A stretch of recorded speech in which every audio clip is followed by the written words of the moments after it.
Hello friends, आपका स्वागत है स्टडी ऑफ एजुकेशन सब्जेक्ट में।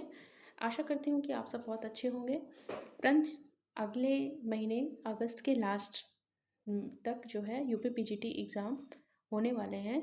ऐसा संभावित है कि हो सकता है कि यूपी पीजीटी के एग्ज़ाम अगस्त लास्ट तक हो। तो फ्रेंड्स, अगर आप एजुकेशन सब्जेक्ट से यूपी पीजीटी के प्रिपरेशन कर रहे हैं तो फ्रेंड्स मैं अपने चैनल पे जो कि प्रीवियस सारे क्वेश्चंस हैं उनको यूनिट वाइज सॉल्व करवाऊंगी। तो आशा करती हूँ कि मेरी ये वीडियोस आपके लिए काफ़ी हेल्पफुल होंगी। अगर आपको मेरी ये वीडियोस पसंद आए तो प्लीज़ लाइक शेयर सब्सक्राइब ज़रूर करें। तो चलिए स्टार्ट करते हैं। इस आज की वीडियो में जो है हम लोग यूनिट थर्ड के क्वेश्चन देखेंगे और फ्रेंड्स आगे आने वाले जो वीडियोस होंगे उसमें यूनिट थर्ड के ही सारे क्वेश्चंस हम लोग सॉल्व करेंगे। ठीक है, तो आशा करती हूँ कि आपको ये वीडियोस पसंद आएंगे। चलिए समय न कमाते हुए हम लोग स्टार्ट करते हैं आज की वीडियो। तो देखिए पहला जो क्वेश्चन है, हाँ एक चीज़ और फ्रेंड्स कि इसमें जो है UP PGT assistant professor, UP HSC या लोक सेवा आयोग से जो भी असिस्टेंट प्रोफेसर की भर्ती होती है यूजीसी नेट के सारे क्वेश्चंस इसमें इन सारे क्वेश्चन जो है हम इसमें देखेंगे। ठीक है, जरूरी नहीं है कि वो यूपी पीजीटी के प्रीवियस ईयर क्वेश्चन हो, बल्कि सारे चाहे वो यूपी पीजीटी के हों, चाहे वो यूपी एचईएससी असिस्टेंट प्रोफेसर के हो या लोक सेवा आयोग से जो असिस्टेंट प्रोफेसर की वैकेंसी आती है उससे हो, या फिर यूजीसी नेट से संबंधित प्रश्न हो, वो यूनिट थर्ड से रिलेटेड यहाँ जो जितने सारे क्वेश्चन आते हैं हम उनको इस वीडियो में सॉल्व करेंगे। एक वीडियो में तो सारे क्वेश्चन नहीं हो पाएंगे, तो हम लोग जो है कंटिन्यूअस जितने भी वीडियोस में कम से कम यहाँ 800 तक के क्वेश्चन हैं, तो कम से कम जितने भी वीडियोस में ये 800 क्वेश्चन आएंगे हम उनको सॉल्व करेंगे। आशा करती हूँ कि ये वीडियोस आपको पसंद आए होंगे। तो चलिए स्टार्ट करते हैं। देखिए पहला क्वेश्चन जो है, देखिए यहाँ कुछ में आंसर लगे हुए होंगे क्योंकि जिस जिस बुक से मैंने ये क्वेश्चंस लिए थे उसमें पहले से आंसर मार्क थे। तो आप जो है अपनी सहूलियत के हिसाब से क्वेश्चंस देखिएगा और उसके आंसर्स को भी समझने की कोशिश करिएगा। ठीक है, देखिए पहला क्वेश्चन जो इसमें दे रहा है, मनुष्य में व्यक्तिगत भिन्नताओं के निर्धारक तत्वों का संबंध है। ठीक है, यहाँ जो इंडिविजुअल डिफरेंसेस हैं उनके डिटर्मिनेशन जो फैक्टर्स हैं उनसे रिलेटेड यहाँ क्वेश्चन है। तो ऑप्शन ए है केवल उनकी अनुवांशिकता के अंतर से, बी है केवल उनके वातावरण में अंतर से, सी है अनुवांशिकता तथा वातावरण दोनों में अंतर से, या डी है अनुवांशिकता के कारकों तथा वातावरण के कारकों के बीच अनोन्य क्रिया से। तो फ्रेंड्स यहाँ जो इसका आंसर इसमें लगा है टिक हुआ है, तो इसका आंसर होगा option number D. Next question पे चलते हैं। देखिए यहाँ क्वेश्चन है कि फ्लैश बल्ब स्मृति क्या है। ठीक है, ये फ्लैश बल्ब स्मृति क्या है। तो पहला है जब स्पष्ट स्मरण किया जा सके, ऑप्शन बी है जब दीर्घ समय तक याद किया जा सके, ऑप्शन सी है प्रथम साक्ष्य का स्मरण, या ऊपर के सभी यानी ए बी सी सभी इसके आंसर होंगे। तो फ्रेंड्स इसका जो आंसर होगा ऑप्शन नंबर डी। ठीक है, यानी फ्लैश बल्ब स्मृति का तात्पर्य है कि जब हम स्पष्ट स्मरण करें कर सकें, जब दीर्घ समय तक याद किया जा सके और प्रथम साक्ष्य का स्मरण भी हम कर सकें। ठीक है, तो वो हमारा क्या होगा, फ्लैश बल्ब स्मृति। नेक्स्ट क्वेश्चन पे चलते हैं। देखिए यहाँ कह रहे हैं कैटल के व्यक्तित्व के मापन के लिए कितने कारकों का प्रयोग किया है। तो देखिए कैटल के जो पर्सनैलिटी के जो थ्योरी है उसमें कैटल ने जो कितने कारकों का प्रयोग किया है, तो यहाँ ऑप्शन में है 10, 12, 16 या 18। तो देखिए जो इसका आंसर होगा वो 16 फैक्टर थ्योरी जो है कैटल की थी, जिसमें इन्होंने 16 फैक्टर्स को लिया है। ठीक है, नेक्स्ट क्वेश्चन पे चलते हैं। व्यवहारवाद के पिता कौन है। तो देखिए व्यवहारवाद के जो पिता हैं जेबी वॉटसन को बोला जाता है। यहाँ option J John Dewey, E.L. Thorndike, P.F. Skinner, JB Watson. तो जो अगर व्यवहारवाद के पिता की बात करें तो इसका आंसर जेबी वॉटसन होगा। नेक्स्ट क्वेश्चन पे चलते हैं कि पियाजे के अनुसार संज्ञानात्मक विकास की पूर्व संक्रियात्मक अवस्था है, यानी प्री ऑपरेशनल स्टेज की बात यहाँ की जा रही है। तो फ्रेंड्स अगर आपको पियाजे की जो 4 स्टेजेस चारों स्टेजेस के नाम अगर आपको पता हो तो प्लीज़ कमेंट बॉक्स में ज़रूर लिखें उसको। तो देखिए यहाँ पूछा क्या जा रहा है, प्री ऑपरेशनल स्टेज की बात की जा रही है कि पूछा जा रहा है कि वो किस एज से किस एज तक है। तो फ्रेंड्स यहाँ 2 से लेकर 7 वर्ष तक जो है प्री ऑपरेशनल स्टेज होता है।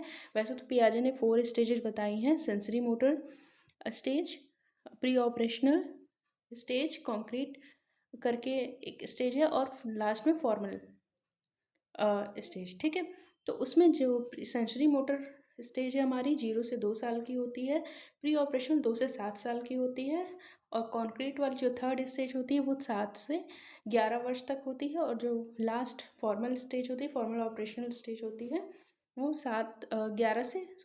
11 से आगे जो एजेस होती हैं वो वाली स्टेज होती है। ठीक है, तो आशा करती हूँ कि आपको ये आंसर ये क्वेश्चन समझ में आया होगा, और इसका आंसर होगा option number A. Next question पे चलते हैं। नेक्स्ट क्वेश्चन है कि निम्नलिखित में से किसे मनो ऊर्जा का भंडार कहा जाता है, यानी कि यहाँ साइकिक एनर्जी की बात कर रहे हैं। जो ये थ्योरी है वो किसने दी थी? ईड ईगो सुपर ईगो की जो कॉन्सेप्ट है वो फ्राइड ने दिया था। तो यहाँ बोला क्या जा रहा है? मनो ऊर्जा का भंडार यहाँ पूछा जा रहा है, तो यहाँ ईड होगा। ठीक है, ठीक है, इसका आंसर क्या होगा? ईड होगा। नेक्स्ट क्वेश्चन पे चलते हैं। व्यवहारवाद के सिद्धांत में किसका विश्वास है? देखिए, बिहेवियरिज्म की बात यहाँ हो जा रही है कि व्यवहारवाद के सिद्धांत में किसका विश्वास है। ठीक है, तो इसका आंसर सीधा सा है कि पावलव ने जो है व्यवहारवाद से रिलेटेड सिद्धांत जो है दिए हैं, ये व्यवहारवादी के अंतर्गत आते हैं। ठीक है, नेक्स्ट क्वेश्चन पे चलते हैं कि अधिगम स्थानांतरण में समान तत्वों के सिद्धांत का प्रतिपादन किसने किया है? तो ए है जेट, बी है स्पीयरमैन, सी है कोहलर और डी है थॉर्नडाइक। तो फ्रेंड्स, समान तत्वों के सिद्धांत का प्रतिपादन करने वाले जो है वो थॉर्नडाइक है। नेक्स्ट क्वेश्चन पे चलते हैं कि रोसार का प्रक्षेपित परीक्षण किसके मापन हेतु अभिकल्पित है? देखिए, यहाँ प्रोजेक्टिव टेस्ट की बात कर रहे हैं, यानी कि प्रोजेक्टिव जो टेक्निक होती है उसकी बात कर रहे हैं। तो जो प्रक्षेपी परीक्षण जो है किसके मापन से रिलेटेड है? तो जाहिर सी बात है, देखिए हम प्रक्षेपी परीक्षण की बात करें तो ये पर्सनैलिटी से संबंधित है। ठीक है, किससे रिलेटेड है? पर्सनैलिटी से। और फ्रेंड्स जो है ये अनकॉन्शियस इंटेंशन का मापन करता है। ठीक है, पर्सनैलिटी से रिलेटेड है, और किसका मापन किसका करता है? मापन हेतु अभिकल्पित के क्या है, ये किसके लिए डिज़ाइन किया गया है? तो ये अनकॉन्शियस इंटेंशन के लिए जो है ये इसका मेजरमेंट करता है। ठीक है, नेक्स्ट क्वेश्चन पे चलते हैं कि अधिगम के प्रयास एवं त्रुटि सिद्धांत को प्रस्तुत किया, यानी ट्रायल एंड एरर थ्योरी किसने दी है? तो ये जाहिर सभी को पता है, इसका आंसर होगा Thorndike, option number D. Next question पे चलते हैं। व्यक्तित्व के सामाजिक संज्ञानात्मक विकास के सिद्धांत का प्रतिपादन किया है। तो हम यहाँ बात कर रहे हैं सोशल कॉग्निटिव थ्योरी की। तो फ्रेंड्स, यहाँ सोशल कॉग्निटिव थ्योरी जो देने वाले थे वो कौन है? बेंडूरा। नेक्स्ट क्वेश्चन पे चलते हैं। थॉर्नडाइक के अधिगम सिद्धांत जाना जाता है। देखिए, थॉर्नडाइक का जो अधिगम सिद्धांत है वो जाना जाता है कनेक्टेनिज्म, यानी संयोजनवाद के नाम से जाना जाता है। ठीक है, नेक्स्ट क्वेश्चन पे चलते हैं कि क्वेश्चन है कि वह प्रक्रिया जिसके द्वारा आयु के साथ साथ बच्चे की लंबाई तथा भार बढ़ते हैं कहलाते हैं। देखिए, जब हम यहाँ हम आयु के साथ साथ बच्चों की लंबाई और भार की बात कर रहे हैं। ठीक है, तो ये कोई डेवलपमेंट जो है हमारा नहीं है, बल्कि डेवलपमेंट तो है, लेकिन ये किसके अंतर्गत आता है? ये ग्रोथ के अंतर्गत आता है। ठीक है, क्योंकि हम यहाँ जो है लंबाई होते हुए भी देख सकते हैं, वजन के बढ़ते हुए भी देख सकते हैं। ठीक है, और एज के बढ़ते हुए भी के साथ एज को भी हम देखते हैं बढ़ते हुए। तो जो है ये जो कॉन्सेप्ट है वो सारा जुड़ा हुआ है किससे? ग्रोथ से।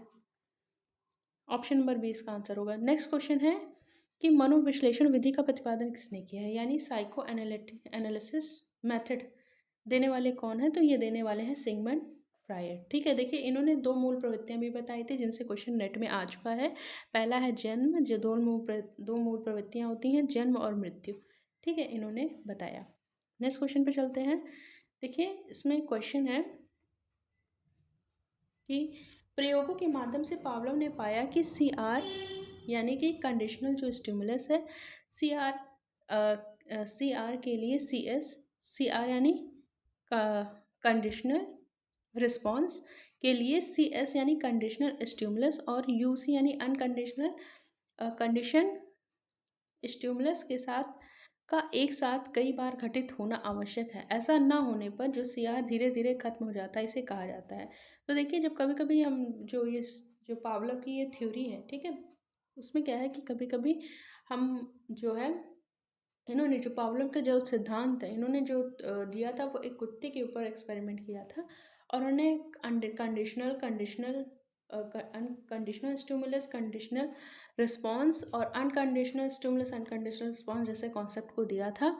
तो इन्होंने इसी तरह कहा था कि अगर प्रयोगों के माध्यम से पावलोव ने पाया कि जो कंडीशनल रिस्पॉन्स के लिए कंडीशनल जो स्टिमुलस है और जो अनकंडीशनल अनकंडीशनल स्टिमुलस का एक साथ कई बार घटित होना आवश्यक है। ऐसा न होने पर जो है कंडीशनल रिस्पॉन्स धीरे धीरे खत्म हो जाता है, इसे कहा जाता है। तो सीधी सी बात, इसे क्या कहा जाता है? इसे अनुबंधित प्रतिक्रिया का विलोप होना कहा जाता है। ठीक है, आशा करती हूँ कि ये क्वेश्चन का आंसर आपको समझ में आएगा। ऑप्शन नंबर सी इसका आंसर होगा। ठीक है, देखिए नेक्स्ट क्वेश्चन। देखिए फ्रेंड्स, इसका जो, जैसे अगर हम पावलोव की बात करें, अगर हम इनकी थ्योरी की ही बात करें, तो देखिए इन्होंने बताया था कि जैसे डॉग के सामने क्या था कि इन्होंने फूड को रखा था। ठीक है, देखिए जनरली हम क्या करते हैं, हमारे सामने कंडीशनल स्टिमुलस आता है। ठीक है, कभी भी हमारे जैसे अगर कोई भी जानवर है, या हालांकि इन्होंने जानवर पर एक्सपेरिमेंट किया, तो इन्होंने बताया कि अगर जैसे डॉग था कि उसके सामने जब इन्होंने फूड रखा तो उसके मुंह में ऑटोमेटिक क्या है, सलाइवा यानी लार आना स्टार्ट हो गया। ठीक है, लेकिन जब कई बार जैसे फूड को देख के पहले लार आ रही थी, लेकिन इन्होंने एक्सपेरिमेंट क्या किया, इन्होंने बेल बजा के कुत्ते को खाना देना स्टार्ट किया। यानी पहले बेल बजाया, फिर खाना दिया, फिर बेल बजाया। कई बार करने के बाद जब ये बेल बजाने लगे तो क्या हुआ कि अब कुत्ते के मुंह में बेल बजाने से ही लार आने लगी, ना कि खाना देख करके। तो इन्होंने ये साबित किया कि जब हम क्या करते हैं कि कंडीशंस बनाते हैं, ठीक है, ऐसे कंडीशंस जो है बनते हैं कि जैसे पहले कुत्ते के मुंह में जो लार आ रही थी वो खाने को देख के आ रहे थे, अब हमने क्या किया, कंडीशन कर दिया उस घंटी के साथ उसके। ठीक है, उसका जो अनकंडीशनल रिस्पॉन्स था, उसका जो कनेक्शन जो कर दिया, वो किसके साथ कर दिया, उस घंटी के साथ, जो कि जो एक कृत्रिम बनाई हुई चीज़ थी हमारे द्वारा, और वो घंटी के प्रति रिस्पॉन्स करने लगा। तो उसी तरह इन्होंने कहा कि इस क्वेश्चन को यही पूछा जा रहा है कि अगर वो रिस्पॉन्स हम धीरे धीरे कम करते जाएं, ठीक है, मान लीजिए ऐसा करने से तो वो घंटी को देख के लार उसके मुंह में आने लगा, लेकिन अगर थोड़ी देर बाद अगर हम ये करें कि हम घंटी बजाने पे भी उसको खाना देना बंद कर दें, तो धीरे धीरे क्या होगा, कई बार अगर ये बात कंटिन्यू बार बार ये चीज़ करते रहें, तो धीरे धीरे क्या होगा कि कुत्ते के रिस्पॉन्स जो है वो कम होता जाएगा। ठीक है, तो ऐसा इन्होंने क्वेश्चन में यही पूछा कि ऐसा ना होने पर जो है कंडीशनल जो रिस्पॉन्स है वो धीरे धीरे क्या होगा, खत्म हो जाएगा। तो इसे ही क्या कहा जाता है, ये अनुबंधित प्रतिक्रिया का विलोप। यानी कि जो हमने कंडीशंस किया है, कंडीशनल रिस्पॉन्स किया है, वो धीरे धीरे क्या हो जाएगा, समाप्त हो जाएगा। ठीक है, तो ऑप्शन नंबर सी इसका आंसर होगा। आशा करती हूँ कि आंसर आपको समझ में आया होगा। नेक्स्ट क्वेश्चन है कि मनोवैज्ञानिक परीक्षण के लिए मानक उनकी निम्नलिखित अवस्था में विकसित किए जाते हैं। तो कब किए जाते हैं, देखिए इसमें मानकीकरण के समय, यानी ऑप्शन नंबर बी इसका आंसर होगा। नेक्स्ट क्वेश्चन पर चलें कि विकास के मनोसामाजिक सिद्धांत का प्रतिपादन किसने किया था। देखिए साइको सोशल थ्योरी किसने डेवलप की थी, तो ये किया था एरिक्सन ने। ठीक है, नेक्स्ट क्वेश्चन पे चलते हैं। जिस अधिगम के परिणाम के फलस्वरूप स्वैच्छिक व्यवहार सबल और निर्बल हो जाता है वह है, कह रहे हैं कि जिस अधिगम के परिणामों के फलस्वरूप स्वैच्छिक व्यवहार सबल और निर्भर हो जाता है, तो वो क्या होता है, ऑपरेंट। इसका आंसर होगा ऑपरेंट कंडीशनिंग, यानी क्रिया प्रसूता अनुबंधन सिद्धांत। और किसने दिया था, ये देने वाले थे स्किनर। ठीक है, तो फ्रेंड्स इस समय जो है ये, चूँकि हम यूपीपीजीटी का एग्ज़ाम देने जा रहे हैं, तो छोटे छोटे क्वेश्चन जरूर आप याद रखें कि किसने कौन से सिद्धांत दिए थे। ठीक है, तो इस क्रिया प्रसूतानुबंधन का सिद्धांत किसने दिया, स्किनर ने दिया था। जबकि क्लासिकल कंडीशनिंग सिद्धांत जो देने वाले थे वो थे पावलोव। ठीक है, ट्रायल एंड एरर जो देने वाले थे वो है थॉर्नडाइक। और साइन संकेत लर्निंग जो सिद्धांत दिया था वो किसने दिया था, टॉलमैन ने दिया था। चलते हैं नेक्स्ट क्वेश्चन पे। तो देखिए प्राथमिक मानसिक योग्यताएं संबंधित हैं। देखिए थर्स्टन ने जो है 7 प्राइमरी जो है मेंटल एबिलिटीज़ दी थी। तो आंसर इसका क्या होगा, option number D. Next question पे चलते हैं। क्रेसमर द्वारा दिए गए व्यक्तित्व के वर्गीकरण का आधार है, तो इसका जो आधार होगा वो होगा शारीरिक गठन। ठीक है, बॉडी कॉन्स्टिट्यूशन के आधार पर जो है क्रेसमर ने व्यक्तित्व के वर्गीकरण दिया था। नेक्स्ट क्वेश्चन पे चलते हैं कि देखिए औसत मंद बुद्धि बच्चों की बुद्धि लब्धि होती है।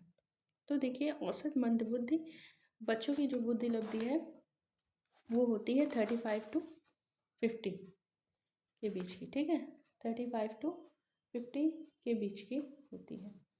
नेक्स्ट क्वेश्चन पे चलते हैं। नेक्स्ट क्वेश्चन है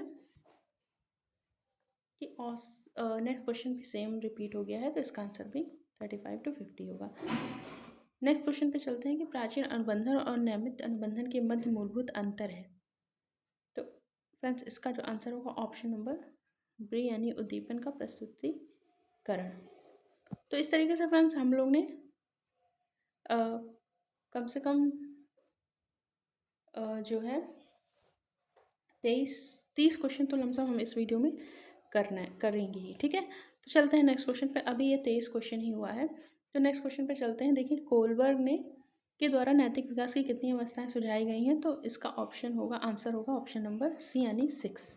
देखिए सीखने के 3 मुख्य नियम प्रस्तुत किए हैं। तो देखिए सीखने के 3 मुख्य नियम जो प्रस्तुत किए हैं वो किसने दिए हैं, थॉर्नडाइक ने, ठीक है। तत्परता का नियम, अभ्यास का नियम और प्रभाव का नियम। नेक्स्ट क्वेश्चन पे चलते हैं कि सांख्यिकीय अभिक्रमित अनुदेशन इस मान्यता पर आधारित यानी branching programming instruction is based on the assumption that, देखिए यहाँ जो सांख्यिकीय अभिक्रमित, देखिए इसका ऑप्शन ए है कि छात्र गलतियां करके सीखते हैं, बिल्कुल। बी है छात्र तभी सीखता है जब वह पूर्ण विषय वस्तु का प्रत्यक्षीकरण करता है। सी है जब शिक्षण, निदान और उपचार साथ साथ चलता है तो छात्रों को पुनर्बलन प्राप्त होता है। देखिए ये चारों ही जो कैरेक्टरिस्टिक है वो सांख्यिकीय अभिक्रमित अनुदेशन की है, तो इसका जो आंसर होगा उपयुक्त सभी। नेक्स्ट क्वेश्चन पे चलते हैं। क्वेश्चन है एक अध्यापक ने विद्यार्थियों को थीमेटिक ऑप्शंस टेस्ट यानी टेट दिया ताकि उनकी निम्न का मापन किया। देखिए जो थीमेटिक ऑप्शन परसेप्शन टेस्ट जो होता है वो हमारा जो मेजरमेंट करता है वो पर्सनैलिटी से रिलेटेड होता है, ठीक है। तो हमारी पर्सनैलिटी को मापन करता है। नेक्स्ट क्वेश्चन पे चलते हैं। तो जो क्वेश्चन है निम्नलिखित में से किस आवश्यकता को मैस्लो ने नहीं सुझाया। देखिए जो मैस्लो है वो ह्यूमनिस्टिक एक तरीके से अप्रोच फॉलो करते हैं, मतलब इन्होंने जो है जो अपनी आवश्यकता के सिद्धांत दिया है इन्होंने, उसमें 5 स्टेजेस इन्होंने बताई थी, ठीक है। 5 स्टेज क्या हैं उनकी, तो देखिए इनकी 5 स्टेजेस जो हैं, सबसे पहला जो है 5 तरीके की नीड इन्होंने बताई अपने सिद्धांत में, ठीक है, मैस्लो ने। तो उन्होंने जो बताई है, सबसे पहला बताया है साइकोलॉजिकल नीड आती है पहले, सेकंड आती है सेफ्टी एंड सिक्योरिटी, तीसरा आता है लव एंड बिलोंगिंग्स, पांचवा आता है सेल्फ इस्टीम, चौथा आता है सेल्फ इस्टीम और पांचवा आता है सेल्फ एक्चुअलाइजेशन।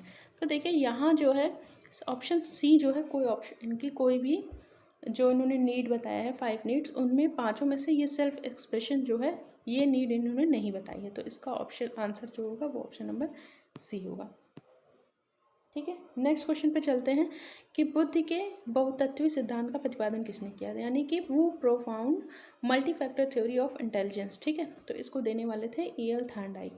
किसने दिया है, तो ये देने वाले हैं E.L. थॉर्नडाइक।